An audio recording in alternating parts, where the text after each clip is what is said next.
इस फिल्म की कहानी आनंद से शुरू होती है, जो केजीएफ 1 की कहानी सुनाते हैं, लेकिन उन्हें हार्ट अटैक आ जाता है। इसलिए जर्नलिस्ट के कहने पर आनंद का बेटा विजेंद्र अधूरी कहानी को पूरा करता है और आगे की कहानी बताता है। जिसके बाद हम फ्लैशबैक देखते हैं, जहां रॉकी गरुड़ा को मारने के बाद सभी लोग जो केजीएफ में काम करते थे गरुड़ा के आदमी से फाइट करते हैं और अब रॉकी केजीएफ का ओनर होता है। वही जब गरुड़ा के पार्टनर्स आते हैं तो उन्हें लगता है कि विराट का राज्याभिषेक हो रहा होगा, लेकिन उनके पहुंचने पर रॉकी उन्हें बताता है कि उसने विराट को मार दिया है और अब वह यहाँ का ओनर है। उन लोगों के साथ कमल भी होता है जो रॉकी को फालतू बोल रहा होता है, इसलिए रॉकी उसे मार देता है और रीना को लेकर वहाँ से चला जाता है। उसने रीना को जबरदस्ती अपने साथ रखा होता है और उसके पावरफुल होने के कारण कोई उसके अगेंस्ट नहीं जाता है। इसके अलावा केजीएफ के लोगों की लाइफ पहले से काफी अच्छी हो गई होती है और वो रॉकी को अपना देवता मानते हैं। दूसरी तरफ रॉकी करुणा का राइट हैंड वनाराम को नहीं मारता है और उसे अपने साथ मिलकर के काम करने के लिए बोलता है। पहले तो वनाराम उसे मना करता है, लेकिन बाद में मान जाता है और कहता है कि उन्हें अपनी सिक्योरिटी बढ़ानी होगी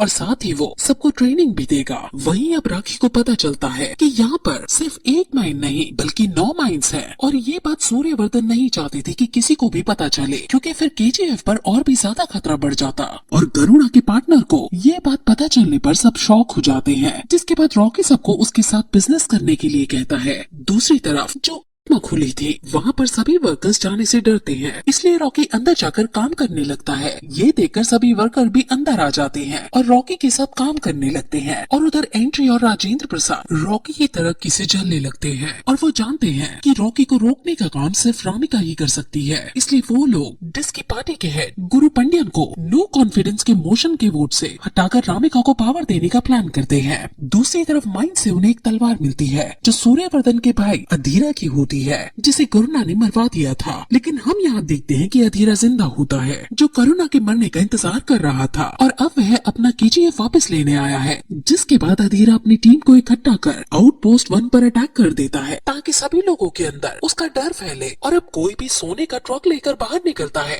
तो अधीरा उसे मार देता है और अब वह पार्टनर्स भी अधीरा से जाकर मिल जाते हैं और रॉकी से बाहर आने का प्लान बनाते हैं, जिसके लिए वे राजेंद्र को शूट कर देते हैं और इसलिए रीना अपने बाप से मिलने के लिए केजीएफ से निकल जाती है। और जब ये बात रॉकी को पता चलती है तो वह भी उसके पीछे जाने लगता है, लेकिन तभी आगे जाकर रीना को किडनैप कर लिया जाता है। जिसके बाद रॉकी उसे बचाने के लिए जाता है, जहाँ पर हमें एक लगातार एक्शन देखने को मिलता है। वहीं अधीरा जो दूर से रॉकी की तरफ निशाना लगा कर रखता है और उसे शूट कर देता है, लेकिन वो उसे जान से नहीं मारता है, क्योंकि वो चाहता है कि रॉकी ऐसी हालत में जाए और सभी का उसके ऊपर से विश्वास उठ जाए और ऐसा ही होता है। दूसरी तरफ रॉकी का एक्स बॉस शेट्टी रॉकी के दुश्मनों से हाथ मिला लेता है और रॉकी को कॉल कर उसे बदतमीजी करता है। वहीं रॉकी अभी भी पूरी तरह ठीक नहीं हुआ होता है और उसे पता चलता है कि वह भी बाहर नहीं जा सकता, क्योंकि अधीरा के लोगों ने केजीएफ को चारों तरफ से घेर लिया है। इसलिए वो अब अपने मुंह बोले चाचा को कॉल कर उनसे मदद मांगता है। जिसके बाद वह हेलीकॉप्टर में बहुत सारा सोना लेकर रीना के साथ दुबई चला जाता है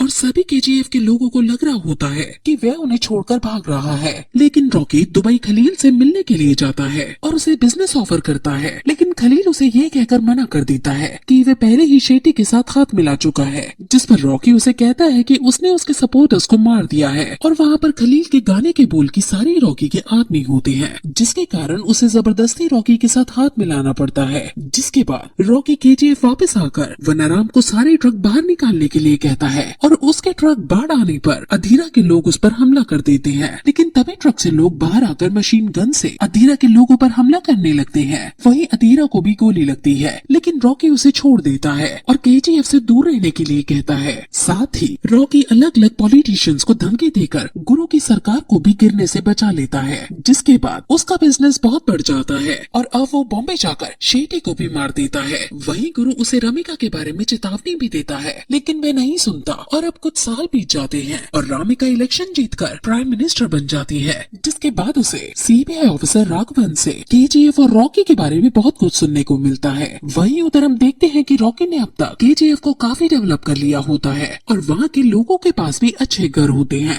दूसरी तरफ रामिका एक स्पेशल टीम बनाती है और पूरी इंडिया में रेड मारकर रॉकी के खिलाफ सबूत लाने के लिए बोलती है ताकि वह उसे अरेस्ट करवा सके। उधर हम आनंद को देखते हैं जो छुपकर केजीएफ की फोटोज क्लिक कर रहा होता है। तभी रॉकी के आदमी उसे पकड़ लेते हैं और रॉकी उससे इम्प्रेस हो जाता है, इसलिए वह उसे अपने ऊपर स्टोरी लिखने के लिए कहता है। अगले दिन सीबीआई रॉकी के बेर हाउस में रेड मारने के लिए आती है, लेकिन उन्हें वहाँ पर एक सोने के बिस्किट के अलावा और कुछ नहीं मिलता और वे उसे पुलिस स्टेशन में जमा कर देते हैं। रॉकी को ये बात पता चलने के बाद वह पुलिस स्टेशन जाता है और जैसे ही उन्हें ये बात पता चलती है कि ये बिस्किट रॉकी का है, वे उसे तुरंत दे देते हैं। जिसके बाद वह बाहर आकर अपनी मशीन गन लगाता है और पूरे पुलिस स्टेशन पर फायरिंग शुरू कर देता है और ये उसका भी नई गन को लाने के बाद फील्ड टेस्ट होता है। दूसरी तरफ हम देखते हैं कि रामिका को रॉकी के खिलाफ कुछ सबूत मिल गए होते हैं और वह उसे अरेस्ट करने का सोचती है, लेकिन तभी फूलों का बुके और एक फाइल लेकर सामने से रॉकी उससे मिलने आता है और उस फाइल में रॉकी के खिलाफ पूरे सबूत होते हैं और वहाँ से फाइल लेकर उसे अरेस्ट करवाने के लिए कहता है। लेकिन तभी रामिका के सपोर्टर्स आकर उसे बताते हैं कि उसकी पार्टी के